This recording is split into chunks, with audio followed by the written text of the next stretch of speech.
Hello students. तो आज का क्लास स्टार्ट करें बच्चों। प्रीवियस क्लास मैंने आप लोगों को specimen of statement of affairs method के बारे में बताया था लिक्विडेशन में, कि किस तरह से बच्चों कंपनी फर्स्ट मेथड जो आपका था statement of affairs and second था बच्चों आपका liquidators final statement of account, वो तो अभी नहीं पढ़े। फिलहाल हमें स्टेटमेंट ऑफ अफेयर्स मेथड में किस तरह से फॉर्मेट मैंने आपको बताया था। एंड लगभग बच्चों हमने A B C D E list तक पढ़ा था। एंड वहां पे हमारा रिजल्ट फाइनल निकला था बच्चों हमारा एस्टिमेटेड, आपका आंसर निकला था सरप्लस और डेफिशिएंसी एज रिगार्ड्स बच्चों आप लोगों का निकला था creditors. Being the difference between में आपको बताया था, बीइंग द डिफरेंस बिटवीन आपका ग्रॉस एसेट्स एंड आपका ग्रॉस लायबिलिटीज। ये आपका आंसर लास्ट में इस साइड में निकल रहा था, आपका इस साइड में याद करें बच्चों। सो हमने लास्ट क्लास में यहां तक कंप्लीट किया था। ओके बच्चों, so this is our previous class का पढ़ाई जो हमने किया था। नाउ उसके आगे आपको मैंने बता दिया था, ये लिस्ट ई में था। उसके बाद आप लोग लिखेंगे प्रीफरेंशियल, मैं लिख नहीं रहा, आपको लिखना प्रीफरेंशियल होल्डर्स बच्चों एज पर लिस्ट ई के बाद एफ, उसका अमाउंट लिखेंगे, देन माइनस करेंगे जो मिलेगा estimated surplus available for equity share holders and members, then equity share holder लिखेंगे। समझ में आया? इक्विटी शेयर होल्डर लिखेंगे एज पर लिस्ट बच्चों एफ के बाद जी, फिर उसका अमाउंट यहां माइनस करेंगे, जो बचेगा बच्चों estimated surplus available for members as per list H, वही आंसर रह जाएगा। दैट मींस बच्चों सपोज यहां जो आंसर निकला आपका, सपोज प्रेफरेंशियल होल्डर्स हमने लिख दिया जितने भी हैं एज पर लिस्ट एफ, आपका अमाउंट यहां लिखा, ये आपका आंसर निकला। देन यहां पे आप लोग लिखेंगे estimated surplus available for equity share and members. उसके बाद लिखेंगे बच्चों आपका इक्विटी शेयर होल्डर्स लिखेंगे एज पर लिस्ट जी, उसको यहां लिखेंगे माइनस करेंगे, ये जो आंसर निकला इसको लिखेंगे estimated surplus available for members as per list H. इसको और कुछ लिखना नहीं, ये जो बचा वो सब मेंबर ले जाएंगे, जो लास्ट मेंबर होंगे वो जो पैसा बचा उसको मेंबर्स ले जाएंगे। तो हमने यहां तक फॉर्मेट किया था। इस साइड हमारा लाइव भी चल रहा था, हमने यहां लाइव भी क्लोज किया था। उसके बाद first preferential holder as per list है, उसको लिख के माइनस करो जितना भी शेयर होगा, जो बचा that amount is available for estimated surplus available for equity share and members as per equity share and members, इतना हेडिंग करना है, ये जो अमाउंट निकला। उसके बाद बच्चे equity share holders as per list G, उसका अमाउंट बना के यहां लिखना है, जो निकलेगा बच्चों that is estimated surplus available for members. ये लास्ट पर कुछ लिखना नहीं है, इसी को लिख देना है as per list H. So this is बच्चों योर फॉर्मेट, ये आपका स्पेसिमेन बच्चों of your statement of affair. जो वन टाइप ऑफ बच्चों ये आपका है सेटलमेंट ऑफ अफेयर्स। सो बच्चों एक बार हम ओवरऑली सब जितना हमने अभी तक पढ़ा है उसको डिस्कशंस करते हैं from the beginning till today. बच्चों liquidation of a company refers to winding up of a company. बच्चों ए प्रोसीजर, जिस प्रोसीजर को फॉलो करके कंपनी को हमेशा के लिए बंद किया जाता है, कभी कभी वॉलंटरी वाइंडिंग भी होता है कुछ समय के लिए, वो कंपनी के शेयर होल्डर्स क्रेडिटर्स मिलकर कर सकते हैं या कोर्ट के द्वारा भी बंद हो सकता है। तो जो भी हो, एनीवे कंपनी कैसे बंद होती है। सो उसमें हमने मेथड्स पढ़े। आपका फर्स्ट मेथड हुआ statement of affairs method, and आपका सेकेंड हुआ लिक्विडेटर्स फाइनल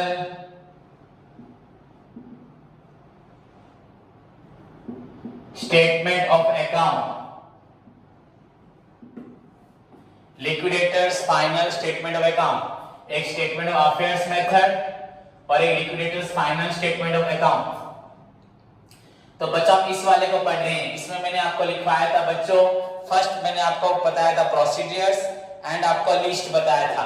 तो पहला तो हम लोग प्रोसीजर्स ऑफ आपका स्टेटमेंट ऑफ अफेयर्स,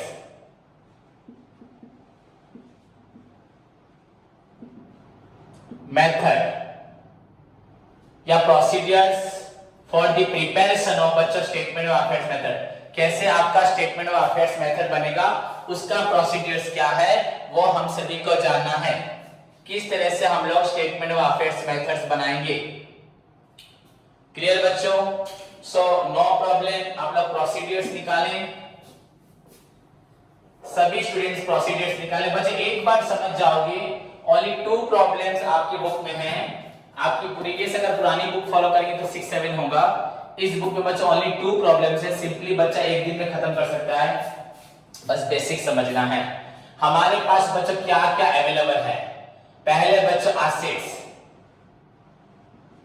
हमें समझना है लिक्विडेशन कैसे बंद होगा कंपनी, लिक्विडेशन ऑफ कंपनी। हमें कंपनी को वाइंड अप करना है, पूरा हमेशा के लिए वाइंडिंग अप करना है हमें कंपनी को। तो हमें यहां पे किन चीजों पे ध्यान देनी है। फर्स्ट थिंग बच्चों एसेट्स, सेकंड थिंग बच्चों आपका हो रहा है लायबिलिटीज। बच्चों फर्स्ट थिंग आपका है एसेट्स एंड सेकंड थिंग बच्चों आप लोगों का हो रहा है लायबिलिटीज।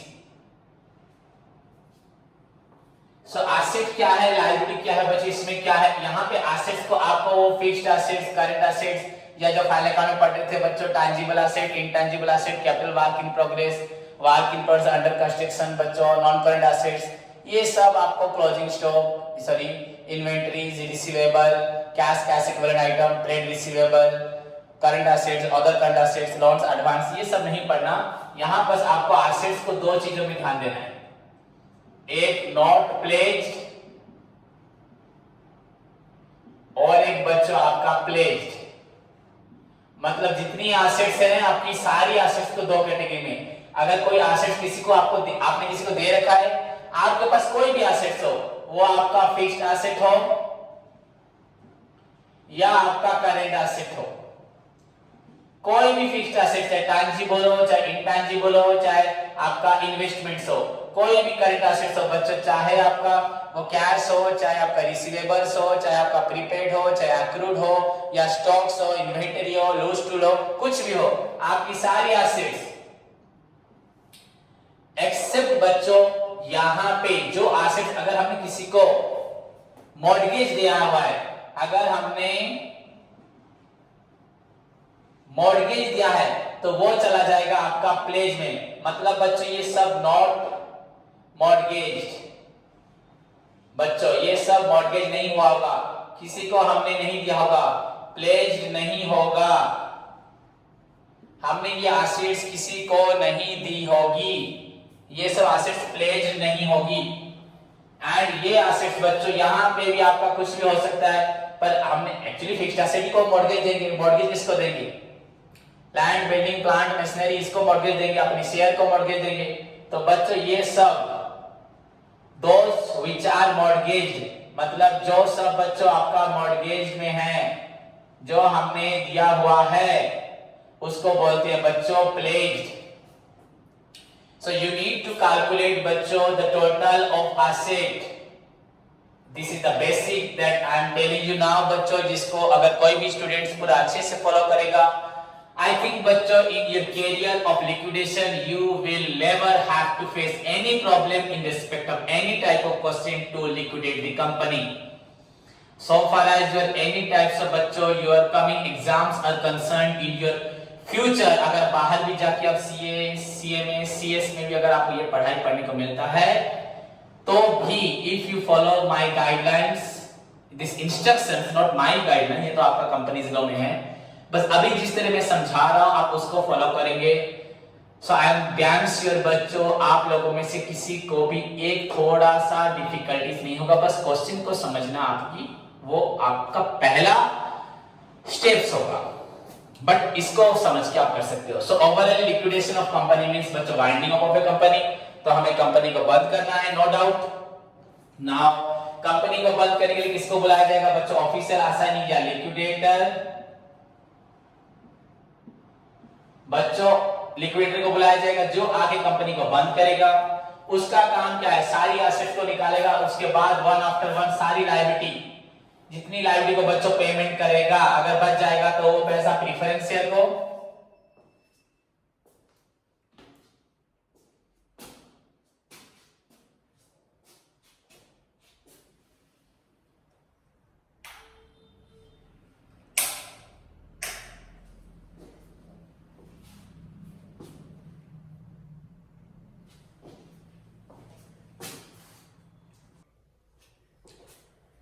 तो बच्चों इसका काम है सारे एसेट्स को कलेक्ट करके उससे जो पैसा मिलेगा सारे जो क्लेमेंट्स होंगे लायबिलिटीज को वन आफ्टर वन देना है, उसके बाद कंपनी को क्लोज कर देना है। सो बच्चों हमने एसेट्स को पढ़ा, जो एसेट्स हमारे पास है चाहे वो आपका करंट एसेट्स हो चाहे फिक्स्ड एसेट्स, सारे एसेट्स को आपको कलेक्ट करना है। एंड इसमें बच्चों आपको देखा जाएगा सारी एसेट्स को दो भाग में क्लासिफाई किया गया, नॉट प्लेज अगर मतलब हमने किसी को नहीं दिया है, और एक प्लेज जो हमने किसी को दिया है। तो इन दोनों एसेट्स को बच्चों निकाल के इसका जो टोटल निकलेगा इसको आपको यूज करना है टू मीट द बच्चा लायबिलिटीज। सारी लायबिलिटी अगर आप लिक्विडेटर्स हैं तो सारी लायबिलिटी के लिए हमें इसको यूज करना है। अब देखें किस तरह से हम लोग लायबिलिटीज को पेड करेंगे बच्चों, वन आफ्टर वन किस तरह से पेमेंट करेंगे देखें। सो ये आपका एसेट्स हुआ, नो प्रॉब्लम। नाउ आपका लायबिलिटी में क्या होता है बच्चों, पहला आपका आता है सिक्योर्ड क्रेडिटर्स। बच्चों सिक्योर्ड क्रेडिटर्स कौन है, जिसने एसेट्स लिया हुआ है, जिसने एसेट्स आपका लिया हुआ है तो वही आपका बच्चों हो जाता है सिक्योर्ड क्रेडिटर्स, और कोई अलग से नहीं आएगा। जो आपका एसेट लेता है वही आपका बच्चों हो जाएगा सिक्योर्ड क्रेडिटर्स, उसके लिए कोई डिफरेंट इंसान नहीं आएगा। क्लियर बच्चों। सो उसके बाद नेक्स्ट आपको पेमेंट करना है प्रिफरेंशियल क्रेडिटर्स को, प्रिफरेंशियल क्रेडिटर्स को। थर्ड आपको पेमेंट करना है डिवेंचर होल्डर्स को, जो सिक्योर्ड बाय बच्चों floating charges, secured by a floating charge. And बच्चों उसके बाद अनसिक्योर्ड क्रेडिटर्स, उसके बाद बच्चों आपको प्रीफरेंस शेयर होल्डर्स,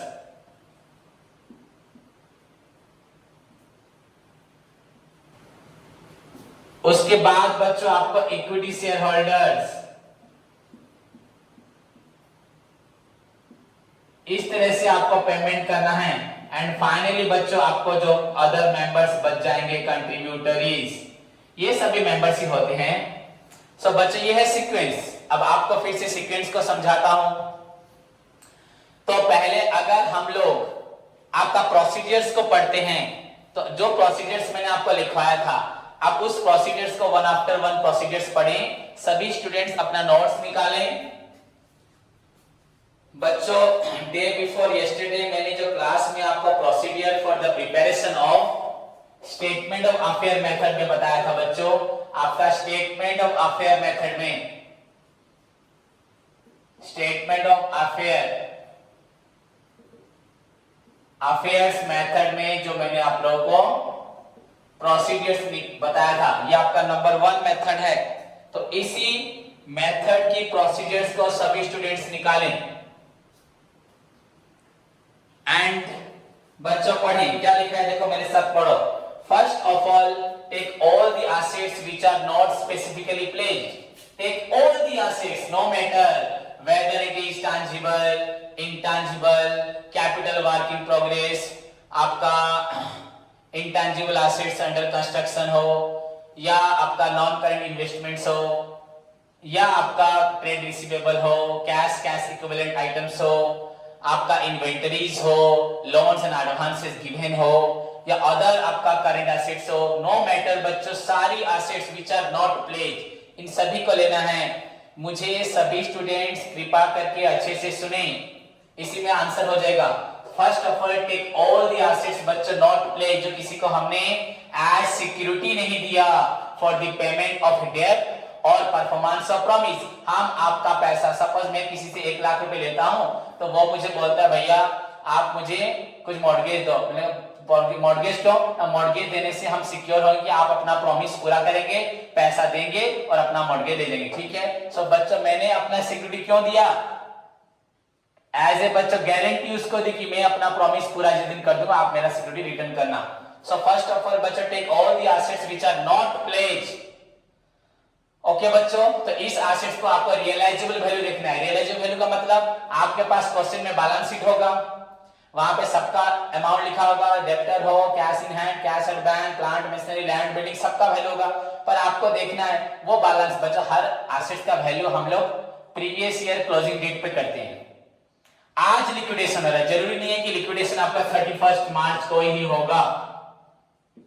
हमने बैलेंस शीट इस डेट को बनाया था। सपोज बच्चों 1 अगस्त को आपका लिक्विडेशन हो रहा है, इस डेट पे आपने प्लांट मशीनरी का वैल्यू लिखा था, लैंड बिल्डिंग का वैल्यू लिखा था, क्लोजिंग स्टॉक का वैल्यू लिखा था। इस डेट पे आपका कैश बैंक में इतना था, बैंक कैश इन हैंड इतना था। तो 1 अगस्त को क्या सेम होगा? सेम नहीं होगा। तो आपको उस वक्त बच्चों नेट वैल्यू, एक्चुअली अभी का वैल्यू क्या है, तो उस वैल्यू में सारी एसेट्स को लिखना है।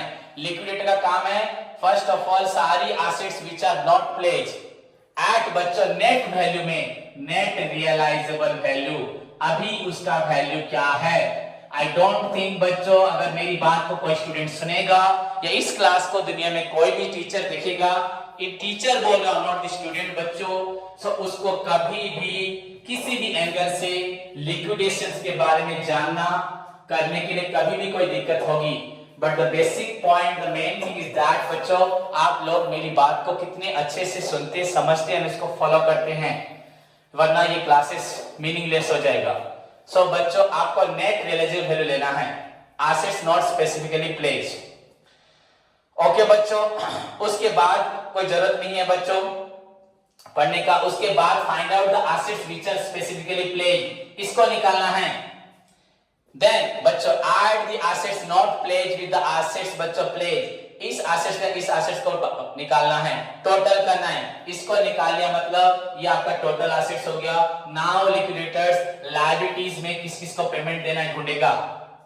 तो सेकंड पॉइंट बच्चों ऐड बच्चों the assets which are not specifically pledged with the assets बच्चों स्पेसिफिकली प्लेज्ड। क्लियर बच्चों? क्लियर? अब प्लेज में बच्चों क्या होता है, इसमें बच्चों क्या, सपोज हमने किसी से 1 लाख रुपए लिया है, कल बताया था मैंने, एंड उसको 1,20,000 रुपए का एसेट दिया है, तो उससे एडजस्ट कर लेंगे और 20,000 रुपए बच जाएगा। तो रियलाइजेबल वैल्यू हमें कितना मिला, उससे 1 लाख रुपए लिया था, 1,20,000 का एसेट दिया था, एडजस्ट किया तो 20,000 रुपए हुआ। तो इस 20,000 को यहाँ प्लेज में निकलेगा।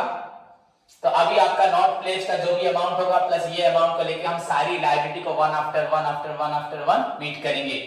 सो नाउ बच्चों आपका point number 3, from the total of your बच्चों 1 and 2 नॉट प्लेज एंड बच्चों प्लेज, आपको पहले किसको पेमेंट करना है? आप लोग बोलेंगे सर सिक्योर्ड क्रेडिटर्स को। वेरी गुड, बट बच्चों मैं तो सिक्योर्ड क्रेडिटर को पेमेंट कर चुका हूं। यहीं पे जब इन लोगों से पैसा निकाला था बच्चों, इसका वैल्यू था 1,20,000 इस एसेट का, पर उसको 1 लाख दे के हम उससे बस 20,000 लाए थे। सो हम ऑलरेडी इसको पेड कर चुके हैं। किसको? इस एसेट में सिक्योर्ड क्रेडिटर्स को हम लोग ऑलरेडी पेड कर चुके हैं।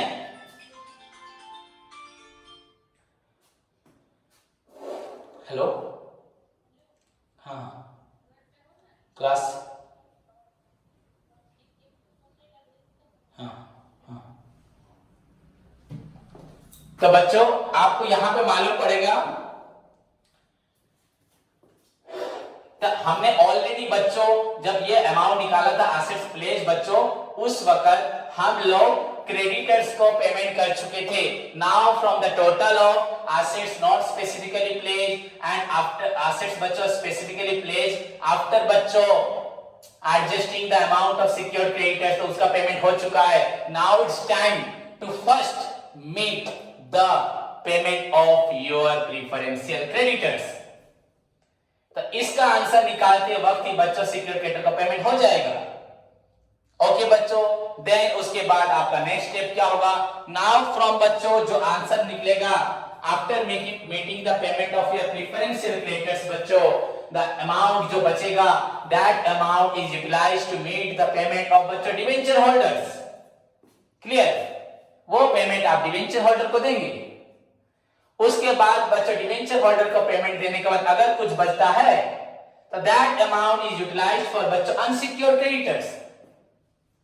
अनसिक्योर्ड क्रेडिटर्स जो भी आपके बच्चों आपके ट्रेड क्रेडिटर्स हैं, बिल्स पेबल हैं, आउटस्टैंडिंग है, ओवरड्राफ्ट है, cash credit, trade credits, short term loans, जितने भी बच्चों हमारे अनसिक्योर्ड क्रेडिटर्स हैं इनको पेमेंट देना है। एंड उसके बाद अगर पैसा बचता है तो first claimants your preferential holders, then अगर पैसा बचता है तो equity share holders, and last में आपका members. These are the procedures. आपका वहां पे 8 प्रोसीजर्स लिखा हुआ है एंड बच्चों सारे प्रोसीजर्स बच्चों आपके यही लिखे हुए हैं। आपको उस प्रोसीजर को पढ़ना ना पढ़ना, इसको फॉलो करना, इसको याद रखना, सेम थिंग, पर उसको पढ़ना बहुत जरूरी है। सो this is all about your बच्चों procedures. The procedures for the preparation of your बच्चों, आपका procedures for the preparation of बच्चों आप लोगों का statement of affairs method, how to liquidate a company, how to wind up a company, how to solve the affairs of the company during liquidation by the liquidators in accordance with the provision of Companies Act, how to wind up a company under statement of affair method. These are the procedures. Clear? Now बच्चों the next steps बच्चों यहाँ पे ये procedures हम लोगों ने पढ़ा, ये हमारा था procedures।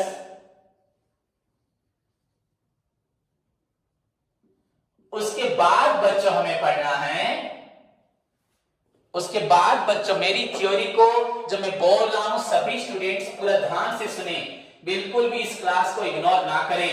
एंड बच्चों आप सभी को मैं ये प्रॉमिस करता हूं जहां तक इन फ्यूचर में आप लोग कुछ भी पढ़ेंगे बच्चों रिगार्डिंग लिक्विडेशन, कोई भी प्लेटफॉर्म हो बच्चों इसको छोड़ के आपको किसी भी तरह का कोई भी बेसिक पढ़ने का बिल्कुल भी जरूरत नहीं है।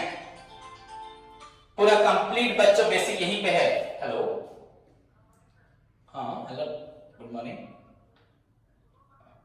हाँ कौन तो?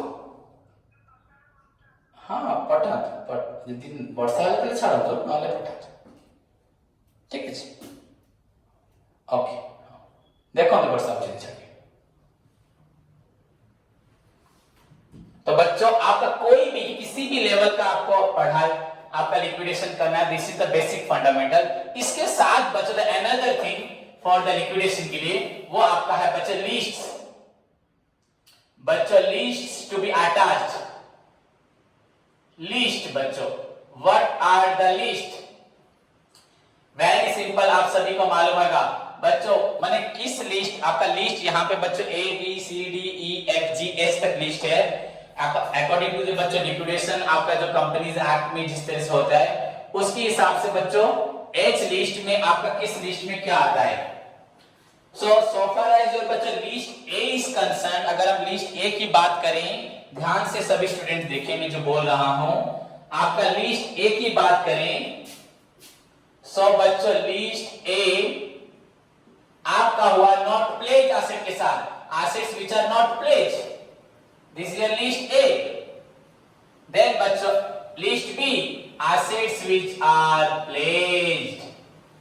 is your बच्चों list B. List B, assets which are not pledged list A and assets which are pledged बच्चों list B. Clear? Along with बच्चों यहाँ लिस्ट बी में और एक चीज आएगा, सिक्योर क्रेडिटर्स, ये भी आपका लिस्ट बी में आ जाएगा। तो आपको कुछ याद करने की जरूरत नहीं है, मैंने आपको बता दिया है। जब एसेट्स प्लेज किया उससे पैसा लाएंगे, उससे एसेट्स छुड़ा के लाएंगे तो एडजस्ट करके लाएंगे। भैया तूने एसेट्स रखा है हमारा, हमने तुझसे पैसा लिया 1 लाख रुपए, भैया तूने जो एसेट है वो 1,20,000 का है, हमारा एसेट्स रख ले, हमें 20,000 रुपए दे दे। या हम किसी को बेच देंगे एसेट, खुद 1,20,000 में मिलेगा 1 लाख भी, उसको 1 लाख देंगे, खुद 20,000 रुपए रख लेंगे। बहुत हद से हैं। So list A बच्चों not pledged. So it gives the list of all the assets which are not specifically pledged. It gives the list B is the list of all the assets which are pledged with बच्चों secured creditors. Then list C, it gives the list of बच्चों all the preferential creditors. And बच्चों I have already given you the complete theory आपका preferential creditors को। Who are the preferential creditors? कितने लोगों को हमने taxes नहीं दिया, जो भी हमने गवर्नमेंट को रेवेन्यू नहीं दिया, हमने किसी को पेमेंट नहीं दिया बच्चों, सैलरीज नहीं दिया, वो आपका सारा आपका प्रिफरेंशियल क्रेडिटर्स में आता है। तो उसके बाद बच्चों list D gives you the list of your debentures having a floating charge, secured by a floating charge। देखो very simply आपका list A assets not specifically pledged, list B assets specifically pledged and along with secured creditors, list C बच्चों preferential creditors, list D बच्चों आपका debenture holders, then list बच्चों ई, it gives the बच्चों list of your unsecured creditors, trade payable हो, sundry creditors हो, overdraft हो, bills payable हो, आपका कोई भी आउटस्टैंडिंग हो बच्चों, आपको का बिल डिस्काउंटेड डिसऑनर जो होता है बच्चों, वो सभी आपका आ गया अनसिक्योर्ड क्रेडिटर्स में, लिस्ट ई। देन बच्चों what about the list F, it gives you the details of your preferential holders. Then बच्चों list G, it gives you the details of your equity share holders. And finally बच्चों जो पैसा बचेगा, जो company में रह जाएंगे, जो कंपनी में रह जाएंगे वो पैसा उनको मिलेगा, वो पैसा उनको मिलेगा। So this is all about your बच्चों list to be attached while preparing the statement of affairs method, list to be attached while preparing the statement of affairs method बच्चों, list to be attached while preparing the statement of affairs method along with the procedures बच्चों। These are the list A to list H, list A, list B, list C, list D, list E, list F, list G, list H। And I don't think बच्चों so far as your every future बच्चों in respect of any question, any doubt, your any examination is concerned, you will have to face any problem in regards the बच्चों solving the problem of liquidation। You can easily solve every question if you follow the instructions I have given now, if you follow the notes I have given to you now बच्चों before this class। So this is all about the liquidation and आपके book में तो मैंने आपको बताया है only 2 problems, only बच्चों 2 problems are there, 2। But if you follow बच्चों any old book या any other author's book, you will get a number of questions to solve the बच्चों liquidation statement of affairs that will give you more idea about how to prepare the बच्चों how to maintain the statement of affairs and liquidate the company under this method। So बच्चों simply ये एक तरह से statement of affairs, एक तरह से procedure से एक settlement of company's affairs by the liquidators जो इन procedure को follow करके करता है। होप सभी स्टूडेंट्स को पूरा डिटेल में समझ में आया। आई डोंट थिंक कोई भी डाउट होगा, फिर भी इस क्लास को मैं छोड़ता हूं, आप इसको और आधा घंटा 1 घंटा फिर से अगेन देखें एंड एनी डाउट हो in respect of any terms, any point बच्चों, फॉर्मेट हो, कंटेंट्स हो, लिस्ट हो, प्रोसीजर्स हो, You can ask me बच्चों freely, you can message me, group में लिखो, I will again बच्चों इस क्लास को फिर से बच्चों दूंगा नहीं, फिर से समझाऊंगा अगेन। ओके बच्चों, so this is your homework task, आपको इस प्रोसीजर्स को याद रखिए, नेक्स्ट क्लास में आना है। उसके साथ बच्चों आप लोगों को फाइनल अकाउंट्स, आपको फाइनल अकाउंट्स के बारे में, फाइनल अकाउंट्स बच्चों जो है आपका, उसे आपको पढ़ के आना है, प्रैक्टिस करना है, any two problem of your companies final account. So this is your बच्चों होमवर्क। क्लियर बच्चों, धन्यवाद।